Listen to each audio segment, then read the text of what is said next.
गेल्या 2 दिवसापासून नाशिकच्या मनमाड असो, चांदवड असो आदी परिसरामध्ये पपई बाग असो किंवा डाळिंब बाग असो याचं मोठ्या प्रमाणावर वादळी वाऱ्याने नुकसान केलं असून आज आपण चांदवड तालुक्यातील वागदडी या गावात आलो असून या ठिकाणी हजारो हेक्टरवर जे पपई पीक लागलं होतं त्याचं मोठ्या प्रमाणावर नुकसान झालं. आपल्याशी बोलण्यासाठी काही शेतकरी आपण त्यांच्याकडून जाणून घेऊ. दादा काय सांगाल, हे जे आज पपईचे जे पीक आहे तुमचं, काल जे वादळाने किती नुकसान झालं? काल शनिवार संध्याकाळी 6-6:30च्या दरम्यान अचानक पूर्वेच्या बाजूने वादळ आलं. पूर्वेच्या बाजूने वादळ आल्यानंतर इतकं भयानक वादळ होतं. पूर्वेच्या बाजूनं आलं, मग परत थोडं थांबलं, परत इकडून दक्षिणेच्या बाजूनं आलं, दक्षिणेची बाजू झाली, नंतर परत आणखीन या पश्चिमेच्या बाजूनं, म्हणजे वादळ हे जवळपास 1 ते 1.5 तास चालू होतं.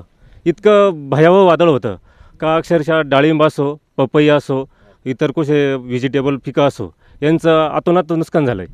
तर शासनाला आमची एक विनंती आहे का, आग्रहाची विनंती राहिली शासनाला का आपण त्वरित काहीतरी शेतकऱ्यांना दिलासा दिला पाहिजे.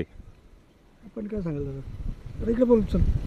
काय सांगाल, काय नुकसान किती झालं? नुकसान पपईला 1700 झाडाला लागवड केलेली आहे. पपईचा एक खुडा झालेला होता, दुसरा खुडा आता तयारीत होता, व्यापारीला द्यायचा होता. पण सध्याची परिस्थिती पूर्ण चिकतीच. विकायला आता 8 दिवसात माल द्यायचा होता. साधारण किती नुकसान झालं? साधारण 10 टन माल निघला असता तो.